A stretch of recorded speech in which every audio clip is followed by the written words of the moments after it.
At this point, I'm convinced I can make anything look good. In this video, I'll be showing you how I customized every detail of this ordinary wig, as well as the step-by-step installation process that resulted in this look that you see right here, so that you can as well customize your ordinary wigs and make them look like they were made just for you. Let's get started.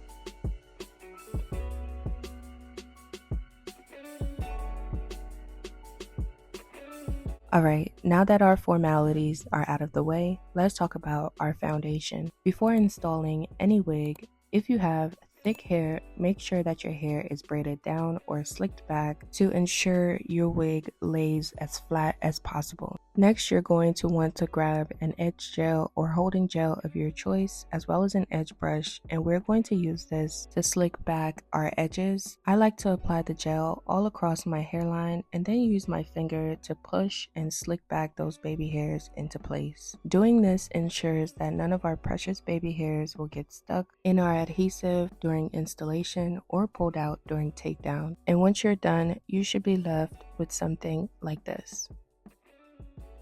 Our next step in this install process is to put on our wig cap. I'm using an HD wig cap that is closest to my skin tone for a more seamless look. I like to put it over my forehead as if I'm wearing a hat and then pull it back slightly so that a little bit of my edges are showing in the front, as you see. And then I grab my foundation and a brush, and we're going to tint this wig cap so that it more closely matches our skin tone for that seamless natural look under our wig. I poured out just a bit on the back of my hand, blended it out with the brush, and then began to apply it directly to that wig cap as I'm demonstrating.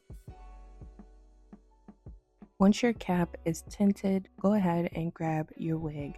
This is the 5x5 closure unit I'm working with today. This is a 5x5 lace closure wig with an elastic band, as well as it does come with a little comb in the back. The lace is HD transparent lace, and as you can see, it does come pre-plucked and pre-cut. Before we put this on, we also need to tint the lace on the wig. So go ahead and flip it inside out and then grab your lace tinting mousse, spray, or you can use foundation as well. I applied the mousse directly on the lace and then used my edge brush to spread it evenly all over the closure. I do want to advise that you use a tinting product that is closest to your skin tone, because as you can see, this shade I'm using is entirely too dark and too orange for me, but this is all that I had on hand at this very moment, so I decided to make it work the best way that I could. But once you're done applying your tinting mousse, go ahead and grab your blow dryer, and you want to blow dry this until it is completely dry like this.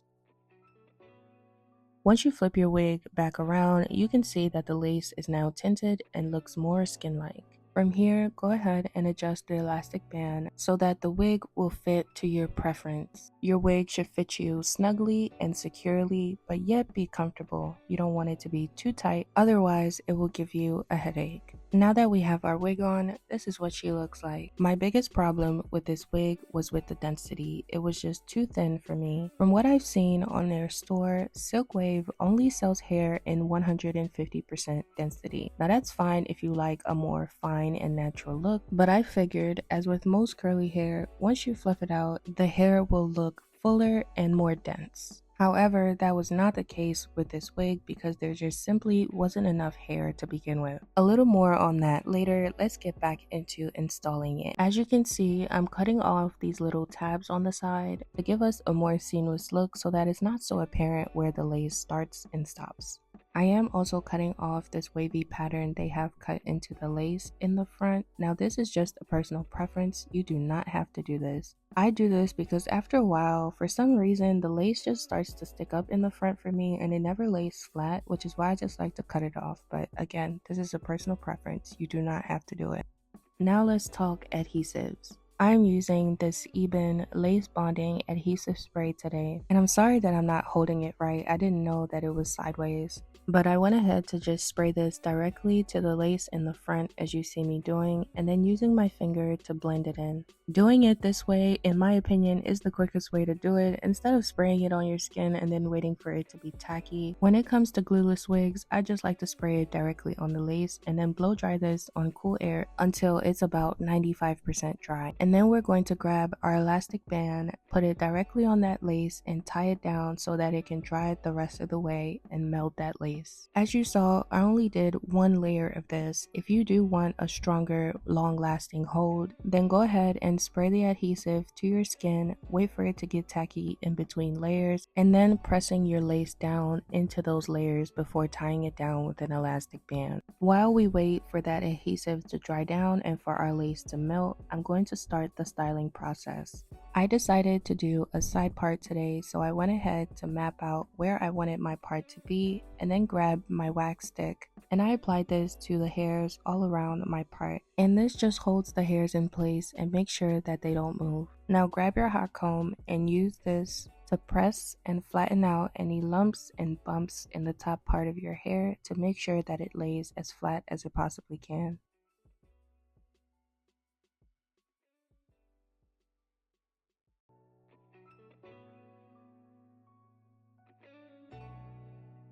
Now let's move on to cutting and shaping your wig. I'm going to be adding a few layers into the wig to help frame my face and give the wig some shape.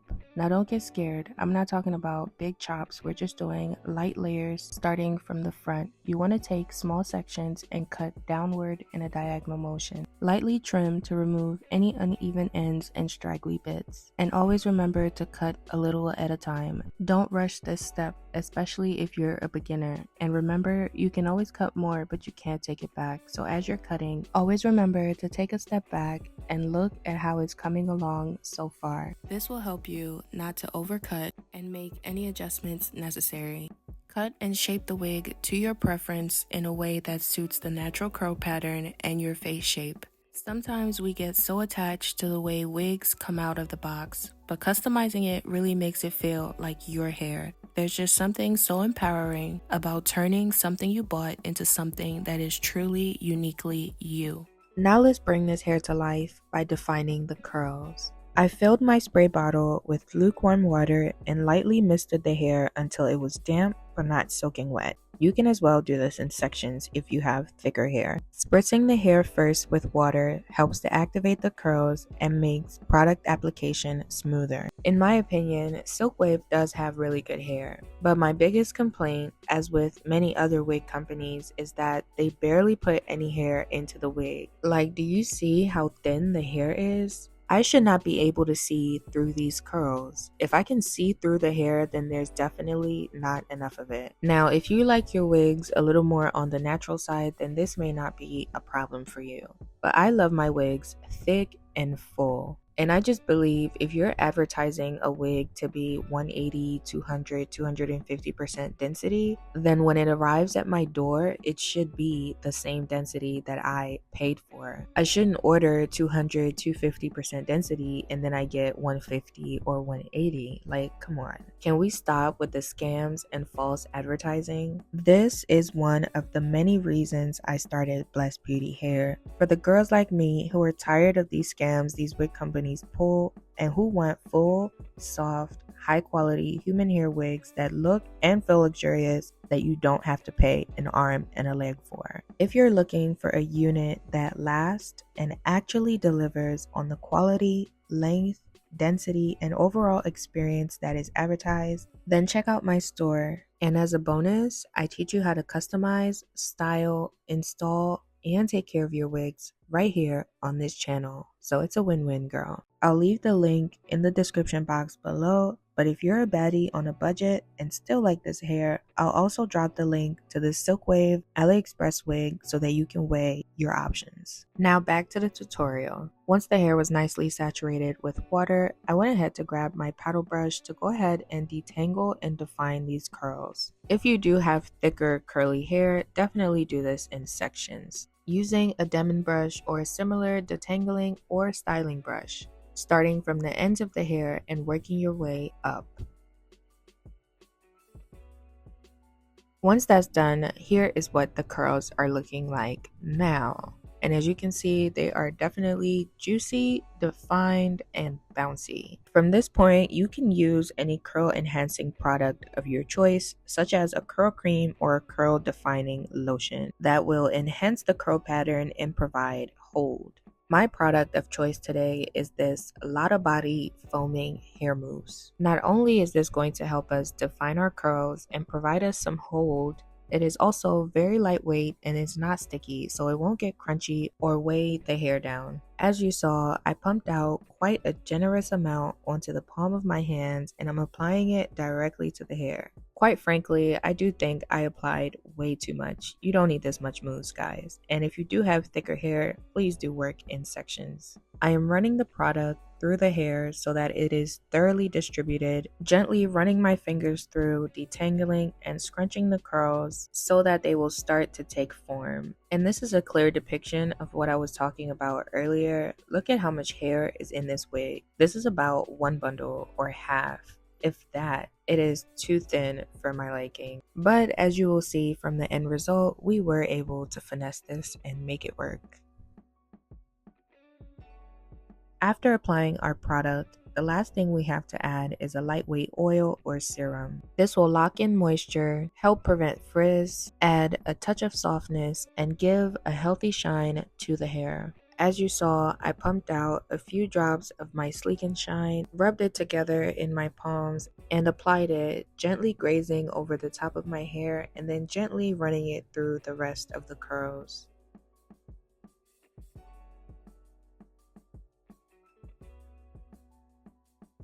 Now, this next step that I'm doing is totally optional, but the curl pattern just wasn't giving what I wanted it to give for the look I was going for. I wanted the curls a little bit more defined and more wrapped around each other, or like going in a spiral type of curl, because right now it's giving more jerry curly and it just wasn't doing it for me. But to achieve this look, I took little sections and began wrapping them around my finger as I'm demonstrating. And I know this may seem a little confusing, but I will show you what I'm talking about once I'm done. Now, I do think I would have achieved a better result if I would have used something a little heavier to define the curls, like a curling cream. But hey, shoulda, coulda, woulda. We're working with what we got.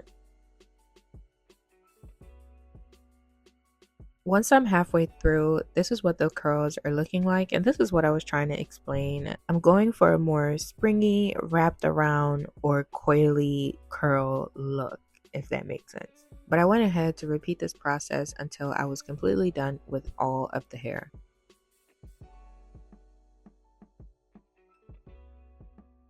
This is what we have once I am through. From here, you can go ahead and let your hair air dry completely before you separate the curls, if you did do this. However, if you're in a rush and want your curls dry a little bit faster, go ahead and grab your diffuser and hook it up to your blow dryer.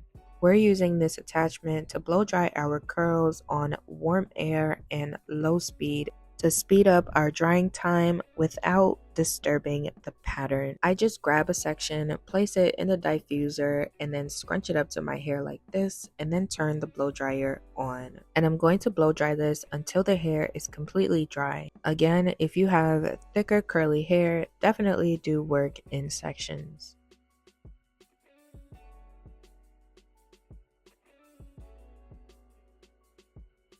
Once our hair is completely dry, we can now separate our curls to create a more voluminous and fuller look. Start at the end of the curl and work your way up, gently pulling them apart where they naturally want to separate. You can separate your curls as much or as little as you want to, but do be advised that the more you separate the curls, the frizzier they will become. If you want to minimize frizz as much as possible, apply a lightweight oil or serum before separating the curls. This can help reduce the friction while maintaining definition, as well as avoid excessive pulling because this can disrupt the curl pattern.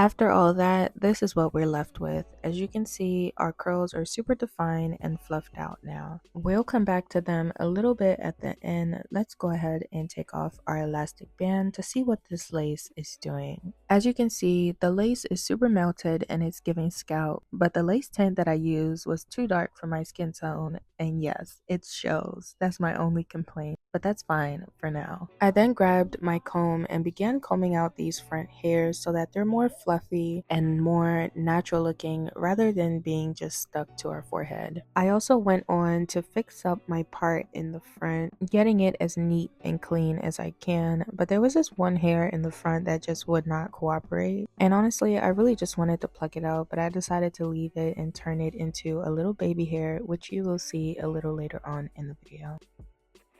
We are nearly done with our install and she's coming along very well. We just now need to put on some finishing touches in the front and with the hair. I really tried my best to make this wig look as full as possible so that I can avoid cutting it, but as you can see, I don't think that's going to work because there's still a lot of gaps in the hair and it's just not giving what I wanted to give. This is it from the back, and I think it shows even more from the back that the hair is just not dense enough. But before we get into reshaping the hair and cutting off this dead weight, let's go ahead and do this little baby hair in the front. I cut down that small piece of hair in the front in a diagonal motion and then applied just a little bit of mousse so that this will provide hold and allow us to shape that hair how we want it to stay. Using my comb and my fingers, I'm swooping and laying down that hair until I'm satisfied with how it looks. Our final touch up is to conceal and clean up our part. I squeezed out a little bit of concealer, buffed it out in the cap, and then applied it to my part. Then I used my finger to buff out that harsh line, and I repeated this step until I was satisfied with how my part looks.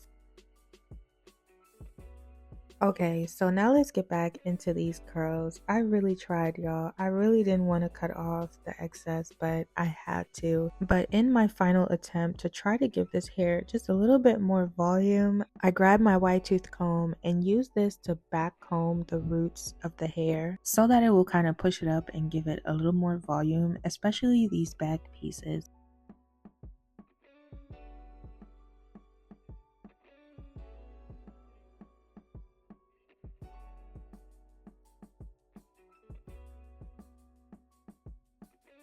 Once I was done, this is what she looks like. The back combing did help a little bit, but as you can see, we still have these straggly pieces at the bottom, so I did have to go ahead and cut that off.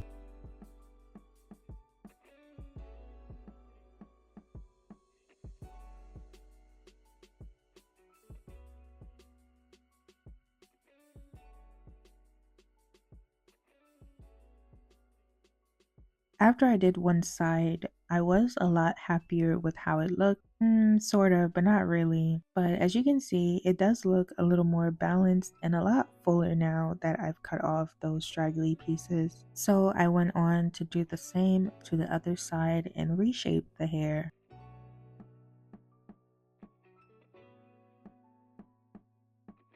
At the end of it, this is what we were left with, and I was a lot happier with this, even though I had to cut it shorter than I wanted it. And this is how much I had to cut off, guys. This was very sad for me, but this is the completed install from start to finish, and I think she came out pretty good, despite the challenges she presented. Now, let's do a quick outfit change and put on a little face, and this is our completed look. Hopefully this video was helpful for you and showed you how to not only install but also customize your curly glueless wigs. If so, don't forget to hit that like button and subscribe to join the family, as well as drop me a comment down below. But that's all for now. Thank you so much for watching. I love you, but always remember the Lord Jesus Christ loves you more, and I'll catch you on the next one.